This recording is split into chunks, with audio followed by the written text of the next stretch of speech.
Good evening and welcome to The Square. Tonight we are here to discuss the new Made in Rwanda policy that was launched last week, October 25th. We are here to understand the policy and also review the status of the Made in Rwanda campaign, which has been in existence for the last 3 years. My name is Diana Mpisi, and here I'm joined tonight with our guests on the show to help us tackle this topic. We are joined here by the Director General of Monitoring and Evaluation and Planning at the Ministry of Trade and Industry. Jonas Munyurangabo, thank you for joining us. Thank you. And we're also joined here with an entrepreneur, Musa Habineza, who is the Managing Director of Kens Limited. Thank you for honoring our invitation. Thank you. I'm also joined, as usual, by my resident panelists on the show, Ephraim and Charles. Always a pleasure having you on the show. Pleasure, Diana. How are you? Good. Unfortunately, Berna is not with us this evening. Berna Namata is also a resident panelist of The Square, but she'll be following us from wherever she is. So before we get into things as we usually do, we have a review of the week. It's been an interesting week, especially last week as well. Yeah. Good news for Rwanda on many fronts. Charles, I'll start with you. I saw a couple of your tweets in this regard. Yeah, the World Bank Doing Business ranking, of course, is a highlight of it all. I was privileged to be in the small boardroom where the announcement was being made live, you know, with a lot of excitement. Of course, a lot has to be commended. The people who work tirelessly to make sure that we have a conducive business environment. Whether that leads to more money in people's pockets or higher taxes is a different story. But I think the bigger story really is the deliberate effort by the government of Rwanda and all the other stakeholders to ensure we have a more conducive environment. And the other thing about the ranking is that you can see whoever has not performed well is striving so hard to ensure that come next year I perform better. When we started doing these things, we're participating in the World Bank Doing Business reports, I think maybe 2003, 2005, I stand to be corrected. At that time, there were 185 countries, and we were 100 and something. And we've been rising and rising and rising. So I think there's a lot really to be commended. Top 2 African countries, second in the world in terms of registering property. But I think there's some areas that need to be improved. 2 areas where we've not performed too well. In one, we're in triple digits in our ranking. That is construction permits. I still think there's a lot of work to be done there. And the other is on trading with our neighbors. Unfortunately, that one is not entirely in our control because for different reasons, we need our neighbors to be on the same page as us, but exciting news overall. Absolutely. Ephraim? You had a certain look in your eyes. You know, I think it was on Tuesday, yesterday actually.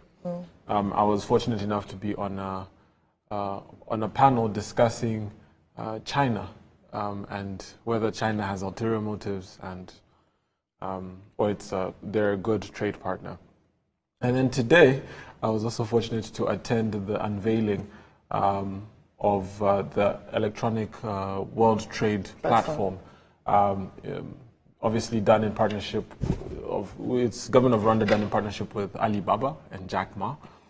And I think the reason I had the look on my face was just I thought about it in relation to what he was talking about in relation to the World Bank rankings.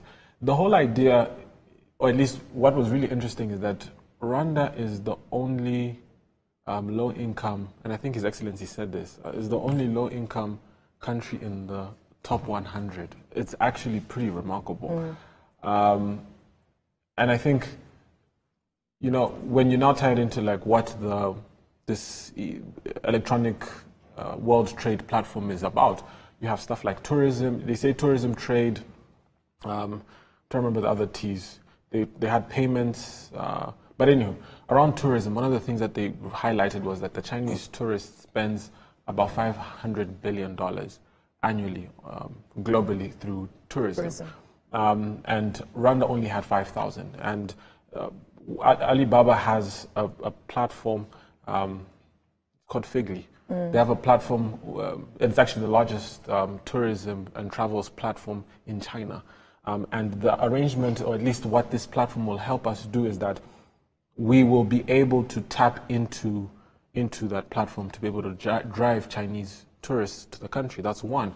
But then two, on one of Alibaba's platforms, a marketplace, I think it's called Tmall, Rwandan coffee was put, and they had about 1,000 units. And within the first day, all of the coffee was sold. That's gone. And I think, in line with what we're going to talk about today around Made in Rwanda, it was really remarkable to kind of see the connections between all these conversations. You know, from the one that happened on Tuesday about questioning China's motives by increasing trade on the continent, then seeing a practical step where you see the Chinese private sector coming and getting involved and finding a way to engage our private sector. Then you have on this other side some of the rankings giving us the ability to tap into some of these much larger opportunities, especially from an SME's perspective. It's not just multinationals taking advantage of this. So I think, for me, that was my highlight of the week. Yeah. And you're right, it's all interconnected, which is really good. Yeah. So do you want to give your highlights of the week, or should we get straight into the conversation? I think if I may. Yes, please. Just a kind of trying to connect what they have already said, the ranking in terms of doing business, which is actually one of the key government action to make it very conducive for the business community to do their business. And this, again, is connected to the Made in Rwanda policy, where we need to make it easier for people to invest in Rwanda. And again, looking at the EPWT, which is now coming in the e-commerce, one of the hot topic nowadays in terms of businesses. And this has direct linkages with trading services and trading goods as well. You can use services to trade goods, but also you can trade services through the logistic value chain as well. So this is one of our strategies, again, we need to implement under the ICT for commerce, the biggest component, which is e-commerce. Again, the Alibaba partnership with Rwanda hopefully will create a kind of backward linkages with the local software developers to make it easier even for those who want to learn from the Alibaba experience and also upgrade their business. I think there is a strong interlinkages with the World Bank Doing Business report, the index, which is a tool that is used mostly by investors to make sure that they invest in the right country, which facilitates the process throughout. And also the e-commerce, as I just put it, and the Made in Rwanda that we're talking about. Yeah. Thank you. So you're here as someone on behalf of government to make us understand the policy, and of course you could not have this conversation without also being joined by the actual actors who implement the Made in Rwanda campaign. A young entrepreneur, Mr. Musa. You're an ICT. Your business is mostly in the field of ICT and app development. We'll get into that later, but I'll start with you, Jonas. My question to you, and of course to the rest of my panelists, is to do with the cost of production. We know one of the major challenges for the Made in Rwanda campaign products is the high cost of production because of a reliance on raw materials or technology that is sophisticated and expensive.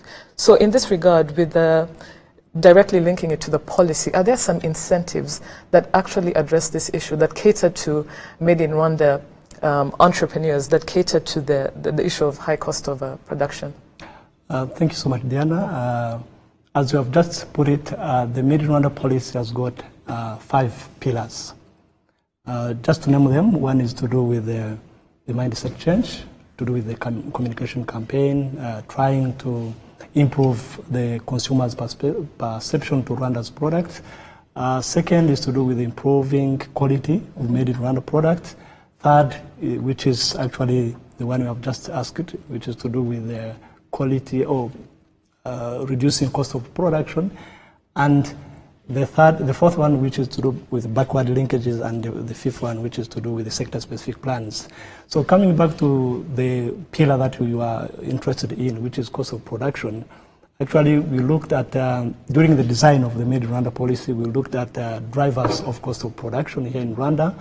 Among those, there are quite a number of them, but the most important one that was clearly driving the cost of production was access to raw materials. Second one, which is electricity tariff, which was high for the producers. Third, access to finance, and the other many which are to do with the skills, which are to do with, equipment, technology, all these kind of things. Coming back to what the Made in Rwanda provides as incentives to the reduction of cost of production, one of its pillars is that we have tried to provide a number of incentives on each and every driver of the cost of production. In terms of the access to raw materials, government of Rwanda has made it easier for those who are in the manufacturing process or in the processing industry to access imported raw materials. Yes, there are a number of raw materials that are available in the country, but there are others that we still rely on as imported raw materials. There is what we implement, the scheme which is called duty remission scheme, whereby private operators present or apply for an exemption in terms of custom duties and in terms of VAT on raw materials, just to make it easier to import raw materials. And this is something to do with tapping into the global value chain, trying to see how Rwanda can tap into the global or regional value chain, just to make it easier for them to add value to those products. So in terms of electricity, I think you have recently followed up how rural, in partnership with the other stakeholders, institutions, have now reduced the tariff. I don't have to go into those details in terms of how the industrial electricity tariff has been reduced, and this will be a consistent approach to make it. And even last year we did it. Then we need to do it this year, and we will do it. Going forward as we improve the energy sector as well. Actually, access to electricity was one other area in which we performed well in the business ranking. Yes. And the third driver of cost of production is the access to finance. The government of Rwanda has established what we call export growth facility, which is to do with subsidizing interest rate. I know you all know how the interest rate is somehow high. With the commercial bank, with the EGF, you can access direct lending at 10% interest rate, and indirect lending at 14% with commercial banks. So this is making easier somehow subsidizing the interest rate, which is now on market like at 18% with the commercial bank, or even above that. So that is one of the scheme that is being also implemented and expanded and scaled up to make sure that we facilitate access to finance for Made in Rwanda product. This EGF has got different pillars. One is to do with the Catalyst Fund, just to make sure that investment are enhanced through access to finance for those who are investing for domestic market and even for export. Second pillar is to do with the export guarantee scheme, covering a certain percentage of the guarantee for those who are exporting, and also the third pillar is to do with the forward. These are who are forwarding their product abroad to make sure that they can also have this assurance throughout this process.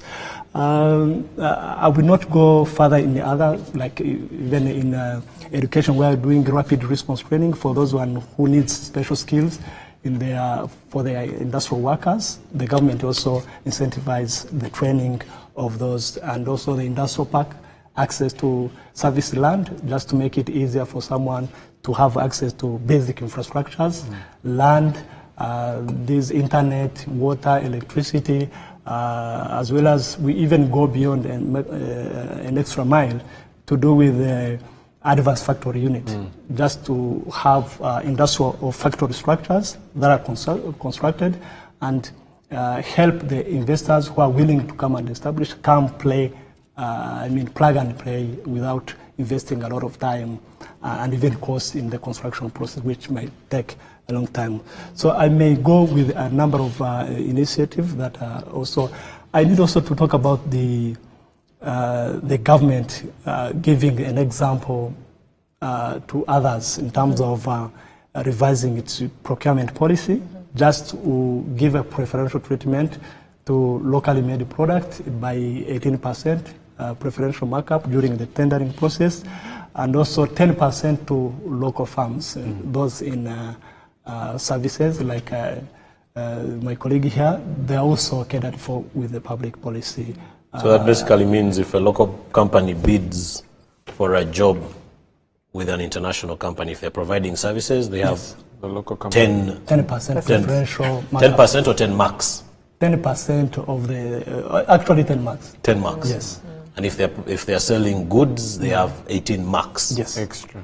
That's great. The other thing that I maybe need to talk about in terms of technology, as you mentioned, this is also one of the key issues in the production costs, is that with the new NIRD strategy that we launched recently, there is this demand-driven approach through open call, where we're now calling the private sector to apply for the support that they need to upgrade their technological capacity in terms of acquiring modern technology.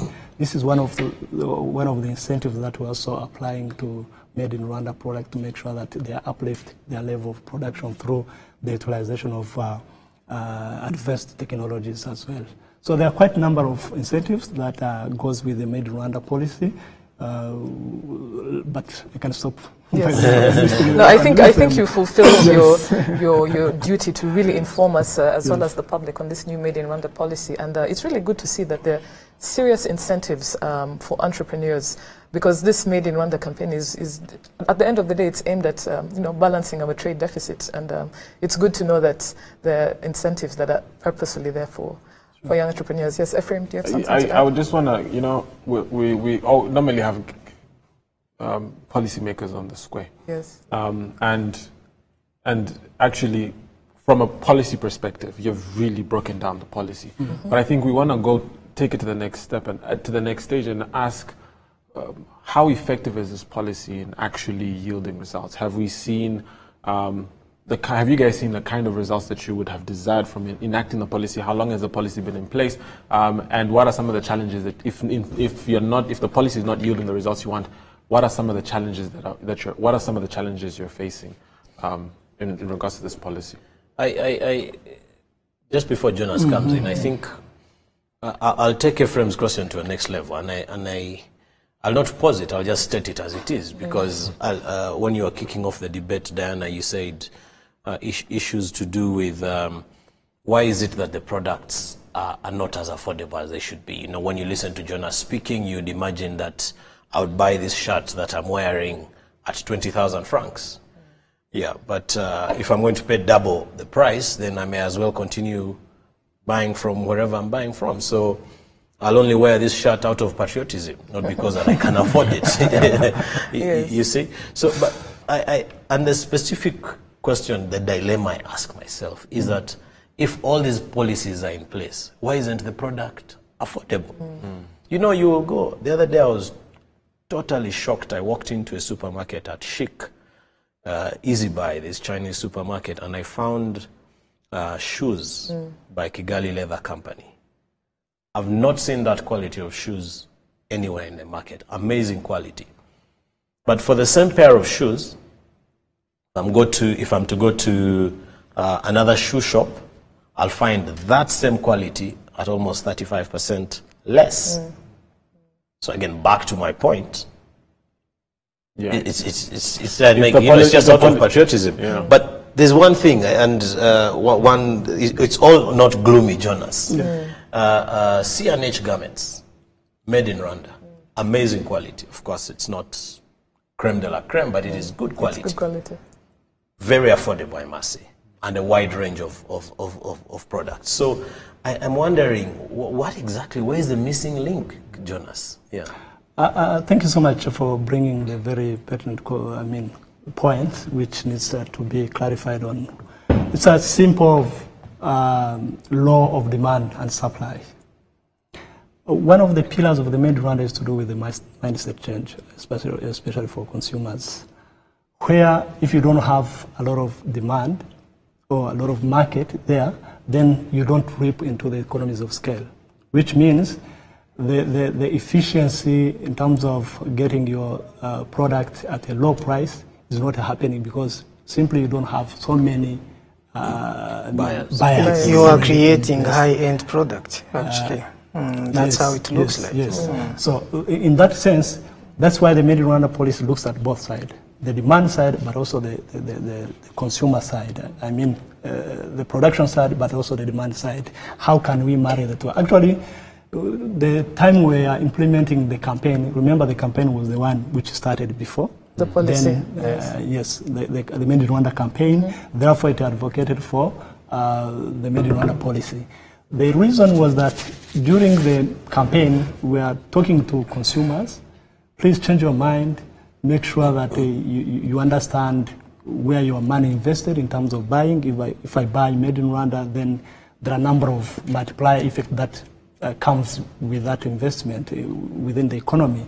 But again, with that, the consumers could tell us, let's work on the quality product on the other side, on the supply side, on the production side. Then we need to marry the two. Then we came up with those 5 pillars just to address both sides of the coin, the demand, but also the supply. Which means once we have a big market that is created, of course. So you want us to get more children? Or? No. Just change mind. Mindset change. Mindset change. Yes. And we have seen already this happening. I think this will come to the question that Ephraim has just alluded to, whereby by concentrating on quality side, we know Rwanda, we want to be much competitive in terms of quality. Of course, in terms of price also we are trying the best that we can. But in terms of quality, that is why we are investing a lot to make sure that we improve the quality. Then once the consumers are satisfied with the quality, then this will bring more consumers to buy the same product. Then as much as they come, as many, that's where when the price will start going down by ripping into the economies of scale. I'd like to take this question now to Musa. So we've heard from you, Jonas, especially from a government perspective on the policy, but we want to talk to you, Musa, the person who's on the ground as an entrepreneur. So my question to you is really the Made in Rwanda campaign. It's been there for 3 years, which was an initiative spearheaded by government, specifically, I think, and Jonas will correct me if I'm wrong, Ministry of Trade and Industry and the Private Sector Federation. In your line of business, do you feel that this campaign has promoted demand for your business? Speaking of actually the whole Made in Rwanda campaign, one thing I can say is that it looks too much about products that are imported in the country, because that's where the biggest trade deficit we have there is. And if you, in my sector, in the sector of ICT and technology, it doesn't apply too much. But there used to be a lot of things happening in the sector of ICT because, you know, the government made it a pillar of the economy. And so they had to create a lot of ICT infrastructure. They have to develop a lot of software systems. So back then, we didn't have enough personnel. We didn't have enough people actually to develop these solutions. So the government had to actually pay a lot of millions of dollars for consultants abroad. This is actually money contributing to the trade deficit. But recently, with the new mindset, they say we have developed a lot, capacity building in ICT and stuff. So they say, or actually this is our belief, we think we are capable of developing these solutions. And so the only thing we need for now, I can say, is awareness, as it is also a pillar of the Made in Rwanda campaign. We think awareness is going to contribute a lot. So this maybe happened on the government side, the public sectors. We have things like Irembo. We have things like a lot of services of the government happening online. But this time, we are now looking at focusing the whole energy in the private sector. So if we actually, with the Made in Rwanda campaign, of course, succeed to convince the people that they should be using solutions developed by local entrepreneurs, I think it's going to be something very good. But do you feel that's happening right now? in your business, Ken's Limited? Do you feel like... Yes, I would say, yes. I would actually say why. My company does digital ticketing solutions that are used by the public buses doing intercity. So we have been working closely with Rura. Back 3 years ago, people were doing ticketing in a traditional way, writing a paper ticket and issuing it to the people. And eventually Rura says, you cannot actually continue doing that because we do not have data, we do not have analytics, we do not know what's happening in the transport sector. So they made it like an obligation. If you want to do public transport, you have to use technology. And that's where we came in. My company is 5 years old. We have been operating, but it's only came recent. That's when it came actually to be, you should do this if you want to be operating in this sector. So it was very encouraging for us, and we hope to see these kind of things happening. Today we have cash actually which is used in the intercity. We have AC Group which is actually doing cashless in the city, but we want to see cashless in intercity.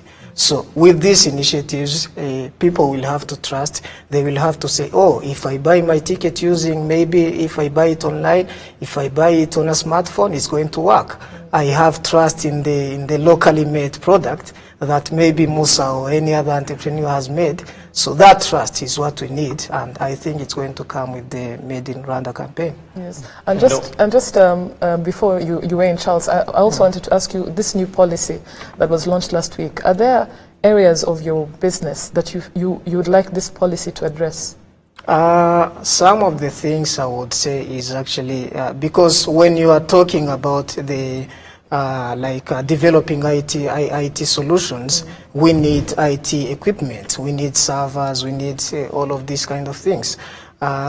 So we need to see if there will be actually locally made product. We need to see servers actually being made in Rwanda. We need to see POS machines being made in Rwanda. We need to see all these kind of devices or maybe even assembled. If we cannot make, maybe we can assemble.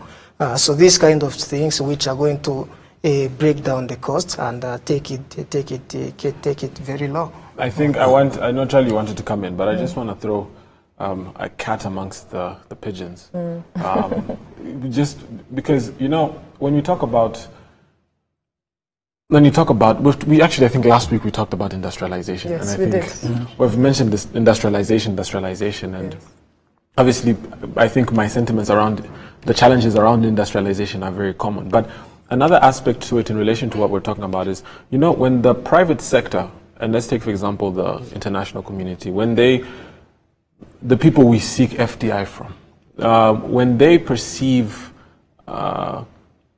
industrialization, which then feeds into the Made in Rwanda, which I believe as per the policy it's 30% value add. So when they look at the numbers behind it in the economics, it does not make economic sense. And what we've seen in Rwanda is that normally a few individuals, sometimes even government, has to take charge and actually be the first mover in a particular sector before other people start to see the economic upside to being in that sector. So what has ended up happening is that you find, when I'm giving the context of Rwanda, you find that a lot of local investors have to be the ones to take that first step or be market pioneers, especially around Made in Rwanda. But we still have a challenge, and people would argue with me, RDB would argue with me, but I think I'm on a table with fellow business people who can tell you their own experiences in dealing with government, that they still a very wrong mindset when it comes to the treatment of local investors versus foreign investors. I think we covered this in one of our shows, how the red carpet is rolled out for foreign investors vis-a-vis local investors. And you know, policymakers will come here and tell you everything that's right on paper, but we still have situations where you find that because somebody knows you personally or knows your family or you're Rwandan or they don't take what you're bringing seriously until a foreign entity comes in and says we want to do it. Then that's when they lift their heads and they're like, oh, this is an opportunity. Then they'll be like, let's go towards the route of restricted bid. Meanwhile, you have been trying to, as a local company, you're trying to do this for the last maybe 2-3 years, And they give you the runaround, until, let's say, for example, I know it had happened recently, and in some cases, that's where those policies that come in terms of the public procurement, where they're like, as a local company, you get X. That's more a cure than a preventative measure. Actually, I remember this during one of our shows with RDB, where the official from RDB told us the reason for that is because of the value investment foreigners bring vis-a-vis local investors. But just remember the statistics. The Yes. statistics show that local investors, show that local investors invest significantly more. Yes. And that the economic impact local investment has in terms of the return on capital is significantly higher when you now look at the community investment and when you look at the number of jobs created. So at the end of the day, and I'm saying this now in relation to Made in Rwanda, there are certain industries we haven't seen foreign direct investment come in, but we've seen local investors take charge. Let's take, for example, these young ladies of Uzuri KY. They took that leap of faith to make women's shoes, and they took that leap of faith and said, we're going to do this. Up to now, there's still no foreign entity that has come in to do it, because no one seems to understand the economic upside. They've not seen it yet. But the question then would come in, how easy would it have been for those ladies to get that business up and running? Because they obviously face that challenges, and you can speak to them and they'll share that with you. How long would it have taken a foreign investor to get the kind of support that those ladies eventually got after a couple of years?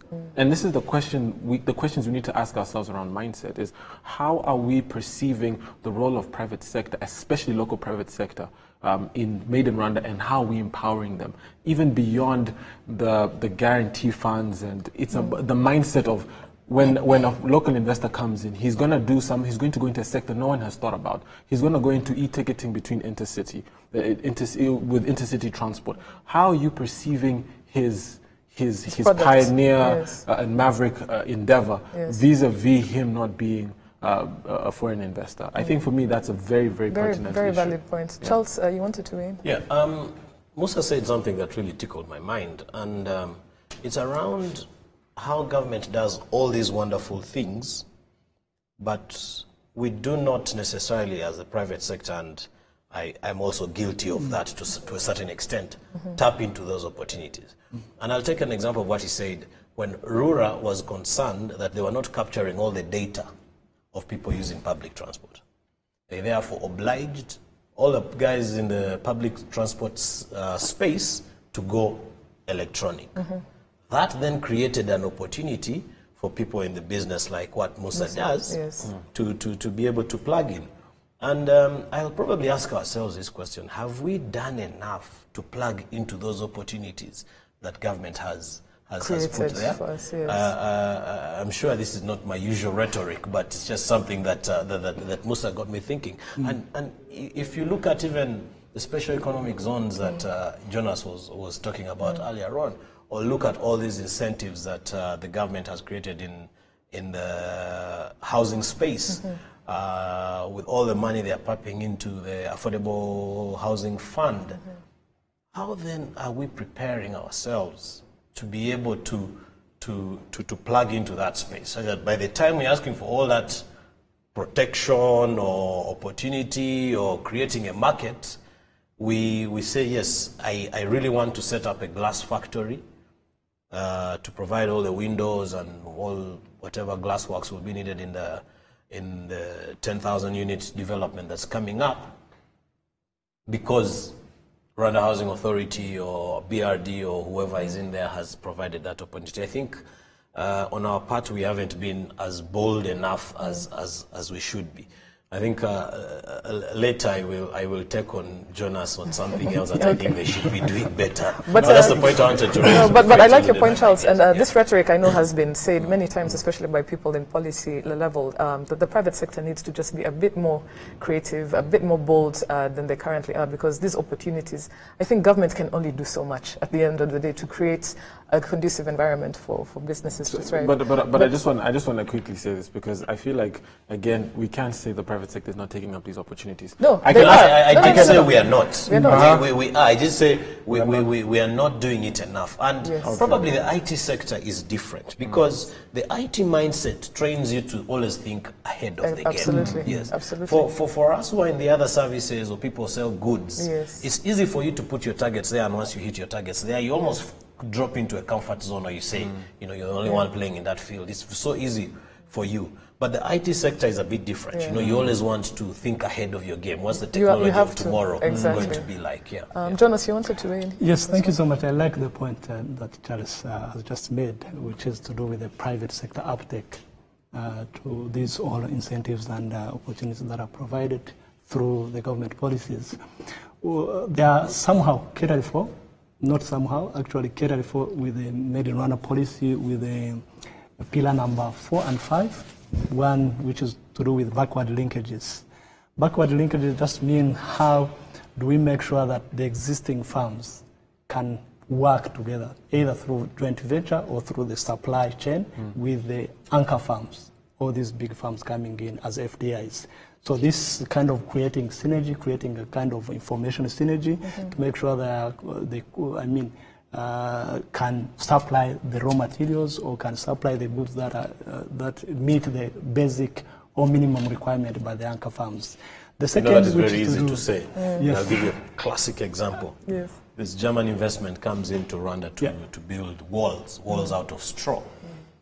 And the Ministry of Agriculture says, no, don't worry, we will back you up on the straw. We will mobilize the cooperatives and they will grow the stocks. The straw. The straws, And these guys go ahead and do research, and they realize wheat, which was their preferred raw material, was not going to grow in abundance. So they went and did research and found that it was actually going to be the rice straw that would be able to provide the quantities that they did. But on the back end, Minagri did not mobilize the farmers. So Strawtech had now to go directly to the farmers and start coercing them to grow straw for them. So I think that's the point Ephraim was raising earlier on, that that government is good at saying all these good things that they want to do, or that they have done, or they've written on paper. But when it comes to the actual situation on the ground, it's quite often a different picture. Jonas, do you agree to that? Not somehow, because we need to avoid generalizing. That's why. That is why I give a specific example. Can you just say something briefly before we go for the break? Yes. One thing to do with the fifth pillar, to do with the sector-specific plans. This is where we now want to get it right, making sure that we go with the value chain approach. We know where do we need so and so. Where do we need Minagri? Where do we need Minicom? Where do we need RDB? Where do we need Rwanda Standard Body? Where do we need cooperatives, agency? All these kind of things. But of course, we know that there are also players from the private sector along the value chain, from the production up to the end. Though we think this approach could work together if the private sector is coordinated on its own, but also the government sector also is coordinated, and both coordination come together to address the issue comprehensively through the sector-specific issues, because we have had a common binding constraint that we have been dealing with under IDPRS2, but this time around we want to go with a value chain approach where we address sector-specific issues, working with the specific players along the value chain approach. That's the way we know exactly who is not doing what he should do at the right time and in the right place. And what needs to be done. Yeah. Great inputs. We are going for the break shortly, but we'll be back. Please stay tuned.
Welcome back to The Square. We're here discussing the Made in Rwanda policy, the new policy that was launched last week. And with us we have representation from the Ministry of Trade and Industry, as well from the private sector, a young entrepreneur, Musa Habineza. Musa and Jonas, thank you for joining us. I want to also start with going with the fact that we're now going to go to a Twitter feed. And on our Twitter feed, we have some tweets that people have been sending based on the new Made in Rwanda policy, as well as the Made in Rwanda campaign, which has been in existence for the last 3 years. The first tweet is from Lerin, and Lerin says, how can you explain the fact that Made in Rwanda products are not even affordable for Rwandans? I think this campaign is not promoting Rwandan products for Rwandans, but for tourists who can afford. Again, this is the reason we are having this conversation, where we discuss myth vis-a-vis reality of the Made in Rwanda campaign. Jonas, what is your response to that? As I said even before, this is a journey. This is a journey that we have just started. That and in terms of impact, we have even started seeing some of the impact in terms of trade deficit. I think was the question of Ephraim before. Actually, this is the time in the history of Rwandan economy that we have witnessed consecutive trade deficit improvement since 2015, the time we launched Made in Rwanda policy, where we have seen trade deficit decreasing by improving by 36%, export increasing by 69%, then import bill decreasing by 4%. Therefore, to us, in terms of narrowing the trade deficit, which we are tackling in twofold, export, but also decreasing the import bill.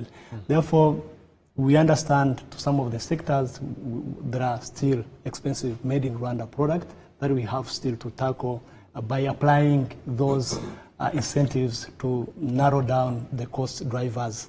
And remember, this policy was just approved last year. Yes. Then it means that the uptake from the private sector needs to be realized to make sure that in the next 2 or 3 years, or 4 years, and even 10 years, we are able to reap into the economies of scale where the prices will be lower. I would just say, just in a few words, I think in relation to what the person has mentioned, we have this belief that production made in Rwanda should be an export product. We talked about the different, let's talk of the financing opportunities. There's the Export Growth Fund, there's the Export Guarantee Fund, there's export.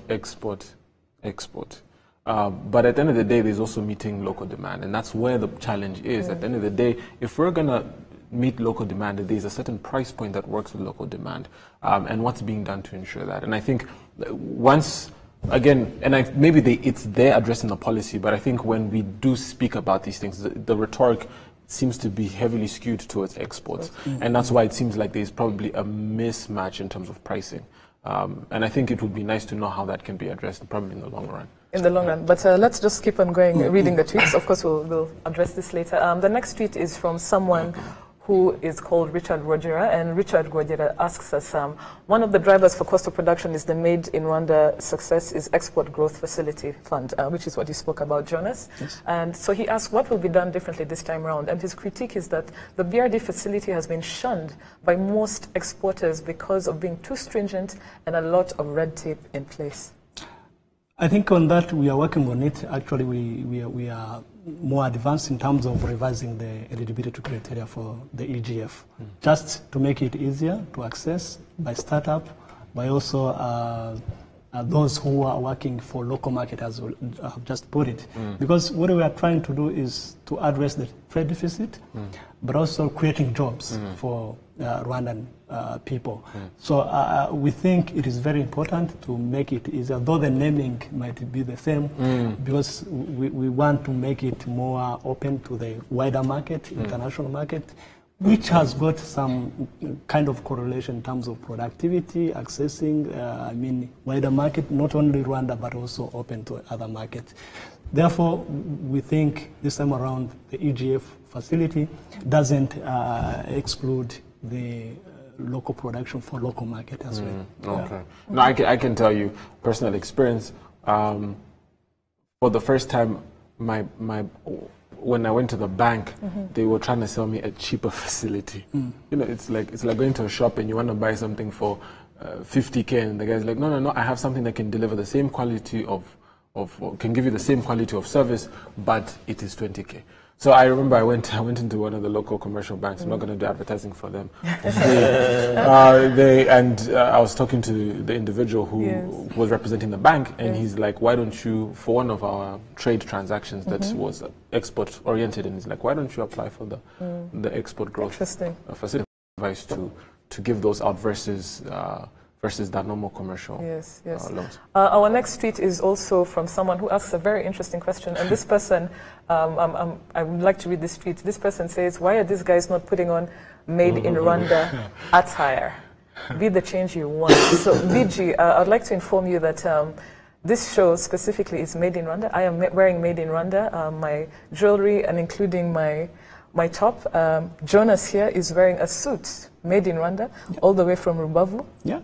I think you can speak for yourself. Musa's is made in, I think, Taiwan. Well, I can actually tell for now, the Made in Rwanda I'm wearing is actually my head for now.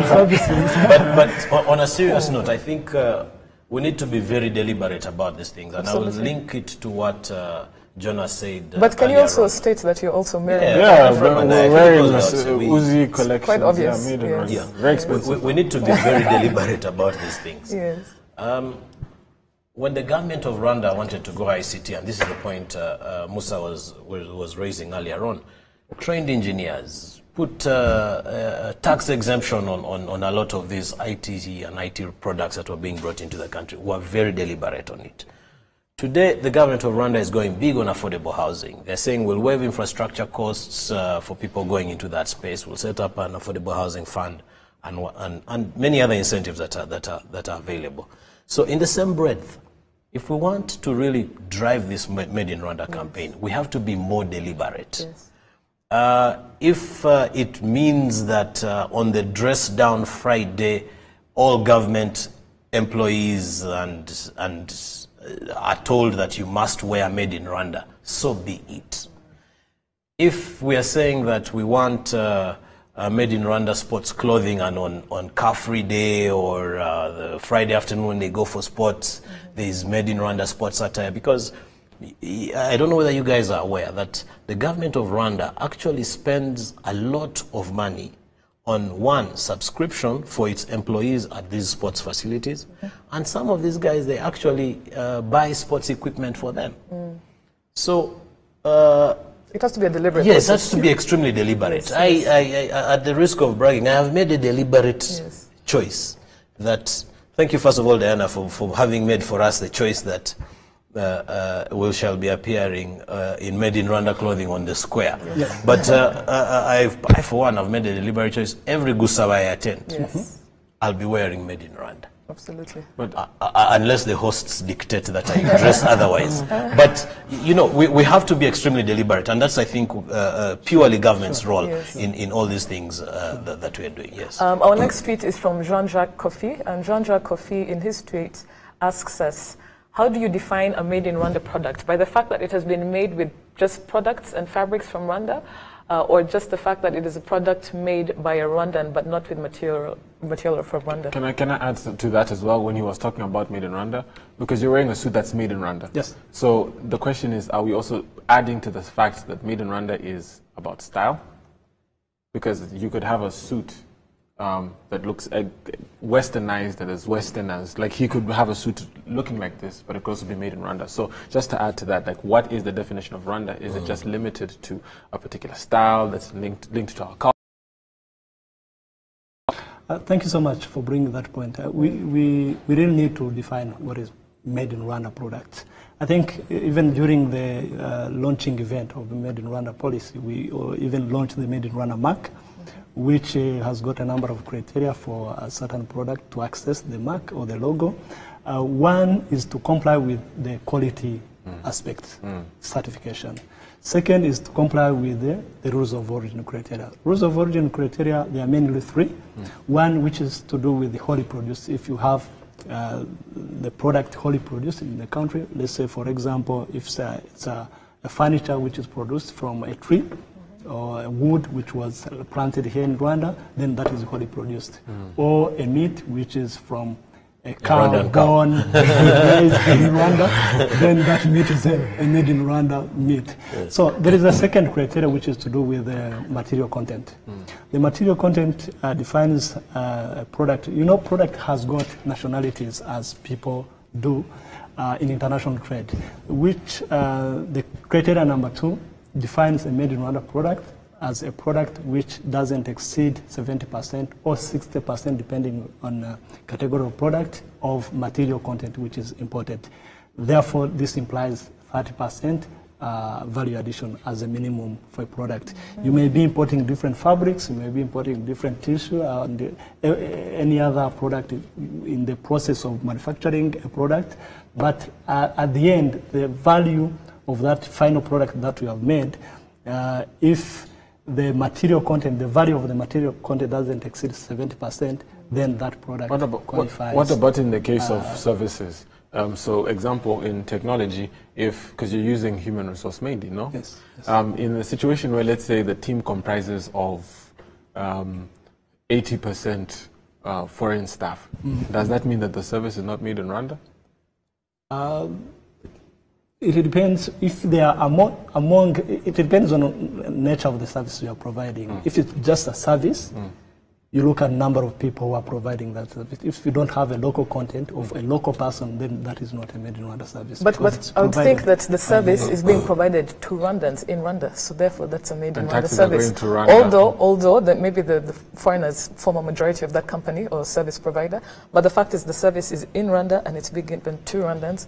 Doesn't that qualify as a made in Rwanda service? In service, we look at the nationality of the person who is giving that services. Interesting. Yeah. Interesting. Yeah. Well, we're coming towards the end of the show. I'd like us to give quick closing remarks. I'll start with you, Charles and Ephraim, before we leave our guests with closing remarks. Please be as succinct as possible. I just want to say one particular thing. It's a fantastic initiative. We have to look at it with a long-term view. Absolutely. Yeah. For crying out loud, Jonas just told us the policy was only passed last year. Naturally, we may be hungry for quick change, want it to happen overnight.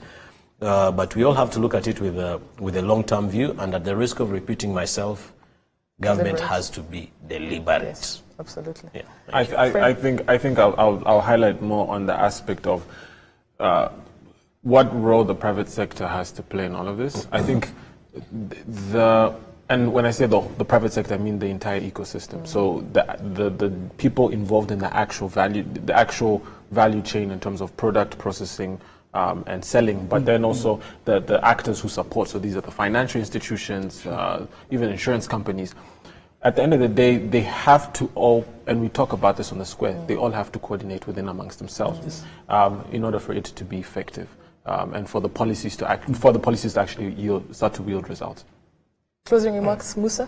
Thank you. One thing I can actually say is that there is a lot of expectations actually from a lot of entrepreneurs or people who want to venture in business. And they expect the government sometimes to do things for them. But the role of the government is to put in place like facilitating environment, facilitating policies. And for us, what we need to look at is, yes, there is awareness. Yes, there is actually encouraging people to use these things. But where do we come in? So that is actually finding the actual problems.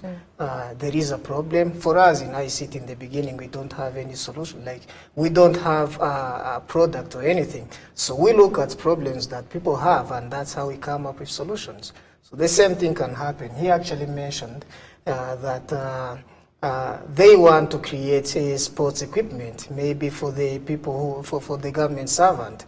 That's an opportunity. Someone could actually set up a factory for doing that particular. There is a market for it. There is incentive for you who is going to do that. So I think those are things we need to look at. Very, very, very valid points.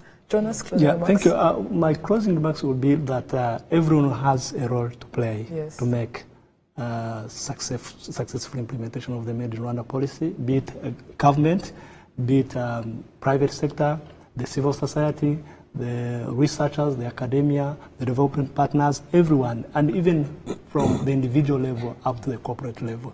So it is a joint responsibility for everyone to make a role so that we can implement successfully this policy. Thank you. Thank you very much. Thank you very much, Ephraim, Charles, and our guests, Musa and Jonas. Thank you very much for joining us. We've been here talking about the new Made in Rwanda policy. Please keep the conversation going on our Twitter page using the hashtag #TheSquareRW.